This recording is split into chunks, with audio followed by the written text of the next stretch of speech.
हाँ भाई करें शुरू। तो आज की इस वीडियो के अंदर बात करने वाले हैं हम दो ऐसे फोनों की जो ऑफलाइन में ना काफी दबाकर बिकने वाले हैं। ये है Oppo का F29 Pro जिस पर हमने ऑलरेडी एक वीडियो बनाई हुई है, और ये है Vivo का V50e जिस पर हमने अभी जल्दी वीडियो बनाई थी। एंड उसमें काफी लोगों ने बोला भाई दोनों का कंपैरिजन लेकर आओ, तो आप कुछ बोलो और हम ना करें, ऐसा तो हो नहीं सकता। तो दोनों का हम कंपैरिजन ले आए हैं। तो आपके कहने पर हम ये कर रहे हैं, लेकिन हमारे कहने पर आपको एक चीज करनी पड़ेगी।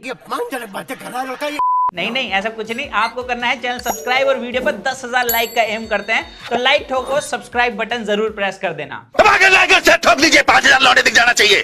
तो सबसे पहले बात करेंगे यहाँ पर भाई दोनों के कॉमन पॉइंट की, क्योंकि दोनों का जो प्राइस है वो डिस्काउंट के बाद अराउंड 25,000 रुपीज का पड़ेगा।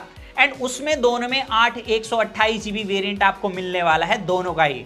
बट यहाँ पर डिफरेंस क्या आता है दोनों की स्टोरेज टाइप में। भाई Vivo सिर्फ हमें UFS 2.2 की स्टोरेज दे रहा है, वहीं पर जो Oppo है ये UFS 3.1 की स्टोरेज दे रहा है, जो कि काफी सही है इस प्राइस पॉइंट में। अब उसकी वजह से काफी अच्छा खासा डिफरेंस आ जाता है, जिसकी बात हम थोड़ा आगे करेंगे, तो थोड़ा सबर कर लेते हैं यहाँ। बट उससे पहले ना अभी बात करते हैं दोनों के कॉमन पॉइंट की। यहाँ पर दोनों के अंदर 50 मेगापिक्सल का मेन कैमरा दिया है, लेकिन Vivo के पास यहाँ पर कैमराज में एक एडवांटेज तो है कि इसके पास 8 मेगापिक्सल का अल्ट्रा वाइड भी है। Oppo सिर्फ 2 मेगापिक्सल का डेप्थ कैमरा सेंसर डाल के दे रहा है। इनफैक्ट यहाँ पर Oppo के फ्रंट कैमरे की बात करूं, यहाँ 16 मेगापिक्सल का है, Vivo में 50 मेगापिक्सल का है, जिसकी वजह से यहाँ पर Vivo के पास जो वीडियो रिकॉर्डिंग सेटिंग्स है फ्रंट में 4K 30 FPS की मिलती है, Oppo के पास 1080p 30 FPS की है।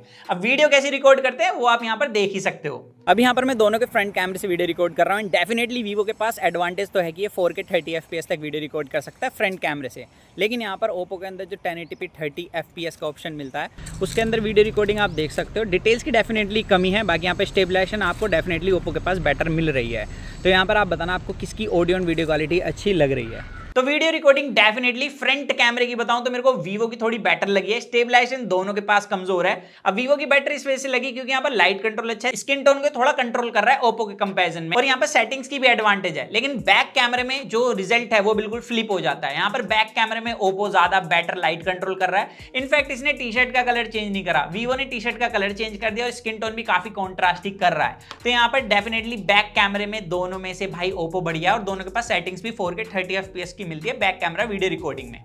तो ये हो गई भाई वीडियो रिकॉर्डिंग की बात। अब चलते हैं यहाँ पर फोटो में। तो फ्रंट कैमरे में यहाँ पर मुझे Oppo ज्यादा कंसिस्टेंट लगा। अब Oppo यहाँ पर डेफिनेटली वाइट कर रहा है स्किन टोन को। Vivo क्या है काफी अच्छा स्किन टोन कभी कभी दिखा रहा है, लेकिन कभी काफी कॉन्ट्रास्टिक कर रहा है, कभी यहाँ पर लाइट कंट्रोल की कमी लग रही है, जिसकी वजह से उसके पास वो कंसिस्टेंसी नहीं है जो Oppo ऑफर कर रहा है। बाकी पोर्ट्रेट मोड के अंदर एज डिटेक्शन मुझे Vivo का स्लाइटली बढ़िया लगा फ्रंट कैमरे का। तो यहाँ पर ये हो गए फ्रंट कैमरे की बात, जहां पर अगेन कहूंगा कि Oppo के पास एक स्लाइटली एडवांटेज तो है कंसिस्टेंसी की। बाकी यहाँ पर बैक कैमरे की बात करी जाए तो फोटोज के मामले में मैंने एक चीज देखी, कभी Oppo कॉन्ट्रास्ट कर देता है, कभी Vivo कॉन्ट्रास्ट कर देता है। इनफैक्ट दोनों का लाइट कंट्रोल भी ऑलमोस्ट सिमिलर सा है, यहाँ पर आप खुद देख सकते हो रिजल्ट। लेकिन Vivo के पास पता है एक एडवांटेज तो है कि इसके अंदर आप 3 मोड के अंदर जूम करके फोटो क्लिक कर सकते हो, एंड यहाँ पर Oppo के अंदर सिर्फ 2 ही मोड में जूम करके फोटो क्लिक की जा सकती है। पोर्ट्रेट मोड के अंदर एज डिटेक्शन दोनों का लगभग सिमिलर है, एंड पोर्ट्रेट मोड के अंदर फोटो काफी लाजवाब लेते हैं दोनों।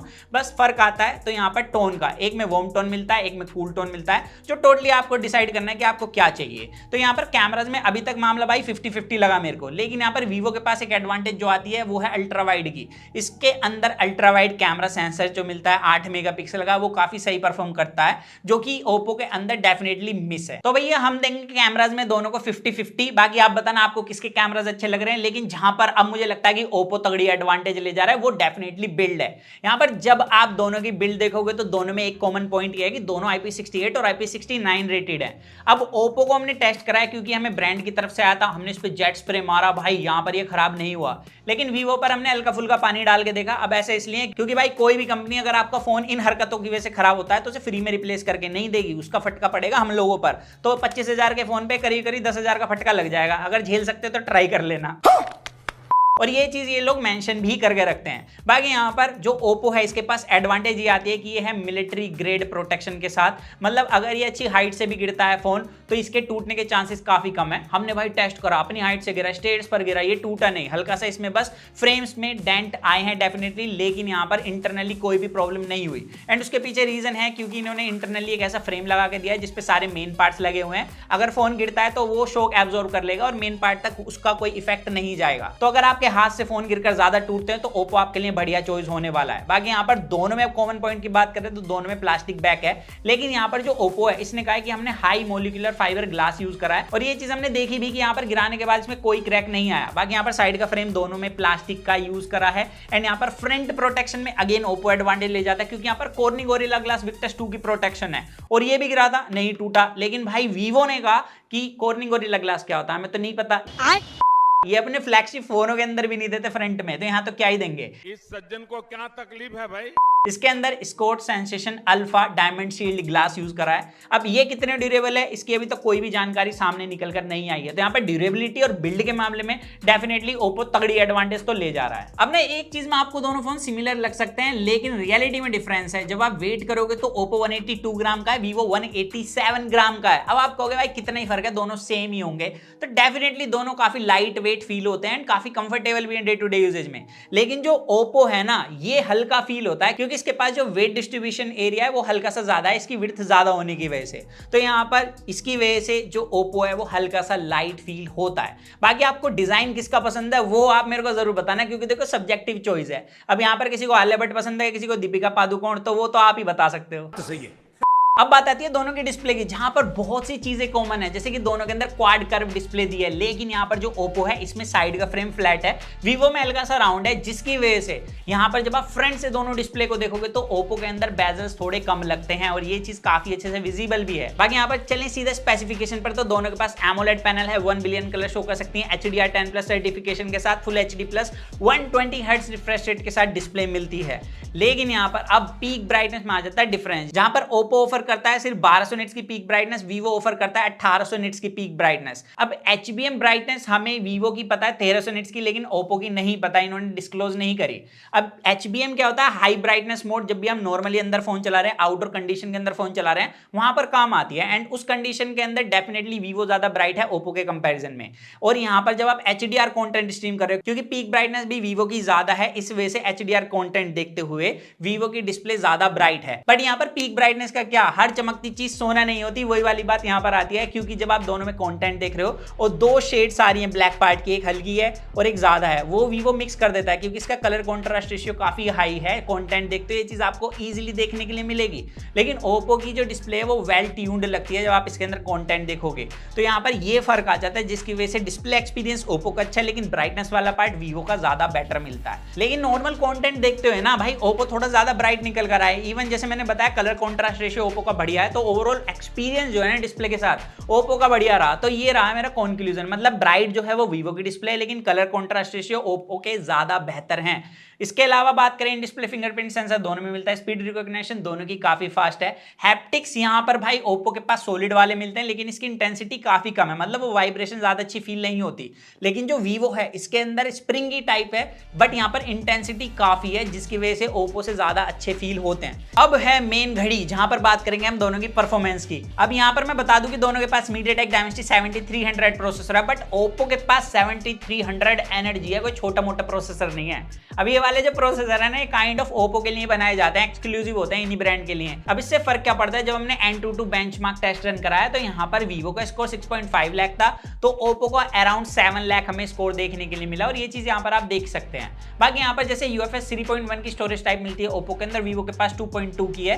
तो यहाँ पर उससे फर्क क्या आता है, जब भी देखो ऐप ओपन क्लोज करोगे ना तो एनिमेशन दोनों के पास मिलती है, अच्छी चीज है, लेकिन ओप्पो ज्यादा फास्ट ऐप ओपन करता है, क्लोज भी इसके अंदर स्मूथनेस अलग ही ज्यादा बढ़िया है। इनफैक्ट 120 हर्ट्ज चलाते हो ज्यादा स्मूथ फील होता है वीवो के कंपैरिजन में। एंड ये सिर्फ इसकी वजह से नहीं, इनके पास जो सॉफ्टवेयर मिलता है ना ColorOS 15, तो भाई वो ज्यादा बेटर है FunTouchOS 15 के कंपैरिजन में। ये चीज मैं ऑलरेडी बता चुका हूं आप लोगों को, और ये मैं नहीं, हर एक बंदे का एक्सपीरियंस है जिन्होंने ColorOS यूज करा है। बस ColorOS के अंदर ये डिसएडवांटेज है कि ओप्पो के अंदर ना प्री इंस्टॉल्ड एप्लीकेशन काफी सारी मिलती हैं और वीवो के अंदर प्री इंस्टॉल्ड एप्लीकेशन कम है, और वो चीज चाहे आप तो बाद में इंस्टॉल भी कर सकते हो, उसके बाद आपको क्लीन एक्सपीरियंस मिल जाएगा। तो मेरा यही है कि नॉर्मल एक्सपीरियंस जो है ना ओप्पो के साथ ज्यादा बेहतर मिलता है। बाकी यहाँ पर एक चीज कॉमन है, दोनों के अंदर LPDDR4X रैम है, तो ये वाला पार्ट हो गया नॉर्मल यूजेज का। अब हैवी यूजेज पर बात करें तो गेमिंग के अंदर सेटिंग्स दोनों में सिमिलर मिलती हैं। BGMI के अंदर 60 FPS का ऑप्शन स्मूथ में मिलता है, उससे ऊपर वाली सेटिंग्स में 45 FPS का ही ऑप्शन है।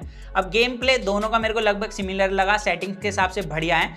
55 to 60 FPS की कंसिस्टेंसी दोनों ऑफर कर रहे हैं यहाँ पर इजीली। तो ये है गेमिंग के साथ सीन। तो ओवरऑल परफॉर्मेंस के साथ मैं बताऊं ना तो यहाँ पर ये कहा जा सकता है, देखो ज्यादातर लोग ज्यादा गेमिंग नहीं करते, तो नॉर्मल गेमिंग दोनों संभाल ही रहे हैं। बाकी यहाँ पर अगर आपको नॉर्मल यूजेज के लिए चाहिए तो डेफिनेटली ओप्पो ज्यादा बेटर डिवाइस होने वाला है। अब इसके अलावा AI फीचर्स की बात कर लेते हैं, जैसे कि दोनों ब्रांड ने इस बार AI के काफी चीखे लगाई हैं। तो यहाँ पर मैं बता दूं दोनों के पास कॉमन फीचर काफी मिलते हैं, जैसे कि सर्कल टू सर्च है, फोटो के बैकग्राउंड में अगर कोई सब्जेक्ट है उसे इरेज कर सकते हो, एनहेंस कर सकते हो। बट यहाँ पर ओप्पो के पास आ जाते हैं और एक्स्ट्रा फीचर्स, जैसे कि सबसे पहली चीज आती है कि अगर आपके साइड में कोई म्यूजिक बज रहा है आप इससे पता लगा सकते हो कि भाई वो कौन सा म्यूजिक है। तो वो वाला पार्ट मेरे को काफी सही लगा। और अगर आप कुछ ब्राउज कर रहे हो तो वहां पर ऑन स्क्रीन ही आप उसे समराइज करा सकते हो, उसे स्पीक करा सकते हो। यहां तक कि नोट्स ऐप के अंदर आपको दोनों के AI मिलता है, लेकिन वीवो का AI इतना खास नहीं है, ये सिर्फ समराइज करता है चीजों को। लेकिन वहीं पर जो ओप्पो है इसके अंदर AI राइटर मिलता है, जिससे आप ग्रामेटिकल मिस्टेक करेक्ट कर सकते हो, टेक्स्ट के फॉर्मेट को चेंज कर सकते हो कि आपको किस तरीके से किसी को सेंड करना है। तो वहां पर ये ज्यादा यूजफुल हो जाता है। इनफैक्ट इसके पास और भी एक्स्ट्रा फीचर्स मिलते हैं, जैसे कि आप फोटो के अंदर से रिफ्लेक्शन रिमूव कर सकते हो, यहां तक कि आप कोई ब्लर फोटो है तो उसे अनब्लर कर सकते हो। तो ये सारी एडवांटेज इसके पास मिल जाती है, जिसकी वजह से AI फीचर अगेन भाई ओप्पो के पास ज्यादा मिलते हैं वीवो के कंपैरिजन में। अब अगेन एक मुद्दा आता है जहां पर फिर से ओप्पो आगे निकल जाता है। इसके पास 6000 mAh का बैटरी है भाई, वो भी सिलिकॉन कार्बाइड टेक्नोलॉजी के साथ। वीवो में 5600 mAh की बैटरी है और ये है नॉर्मल लिथियम आयन बैटरी। अब यहाँ पर काफी लोग कंफ्यूज होते हैं, पतला फोन है तो भाई सिलिकॉन कार्बाइड होगा, तो नहीं, सिलिकॉन कार्बाइड मैक्सिमम फोनों के अंदर नहीं है, काफी कम फोन है 30,000 के प्राइस ब्रैकेट में जिनमें सिलिकॉन कार्बाइड टेक्नोलॉजी है। जल्दी वीडियो लाऊंगा, चैनल सब्सक्राइब कर लेना आप लोग। अब यहाँ पर बैटरी बैकअप डेफिनेटली भाई ओप्पो का ज्यादा बेहतर मिलता है, जितना हमने दोनों फोनों को चलाया, टेस्टिंग करी है दोनों के अंदर। मतलब ये जहां पर 1.5 दिन का देगा वहां पर ये 2 दिन निकाल देगा, ये वाला सीन है। एंड इसके पास 80 वोट की फास्ट चार्जिंग मिलती है, इसके पास 90 वोट की फास्ट चार्जिंग मिलती है। चार्जिंग डेफिनेटली इसके पास जल्दी हो जाती है क्योंकि ज्यादा वोट का फास्ट चार्जर और कम कैपेसिटी की बैटरी है, तो चार्जिंग स्पीड में ये एडवांटेज ले जाता है। तो ओवरऑल यहाँ पर जितनी भी हमने दोनों की टेस्टिंग करी है, ये चीज कहा जा सकता है कि ओप्पो के पास डेफिनेटली यहाँ पर ज्यादा एडवांटेज मिलती है। नॉर्मली फोन चलाते हुए कैमराज में दोनों 50-50 है, बिल्ड के अंदर, डिस्प्ले के अंदर, पीक ब्राइटनेस में वीवो बढ़िया है, लेकिन कंटेंट व्यूइंग एक्सपीरियंस में ओप्पो बढ़िया है। तो यहाँ पर ये कहा जा सकता है कि ज्यादा डिफरेंस नहीं है दोनों फोनों में, बट ओवरऑल मेरी टेस्टिंग के अंदर जितना मैंने टेस्ट करा, ओप्पो ज्यादा बेहतर डिवाइस है वीवो के कंपैरिजन में। बाकी आप बताना आपको दोनों में से कौन सा फोन बढ़िया लगा। अगर आपका 25,000 रुपए बजट है, आप दोनों में से कौन सा फोन लोगे या कोई और सा ही फोन लोगे, वो भी कमेंट बता देना। तो बस यही था आज की इस वीडियो के अंदर। मेरा नाम पीयूष है, वीडियो अच्छी लगे चैनल सब्सक्राइब करना, वीडियो लाइक करना। तो मिलते हैं जल्दी कूल और एक्साइटिंग वीडियो में। तो जब तक के लिए join my guys, to watch your heart, stay tuned with that of we unbox guys. Bye.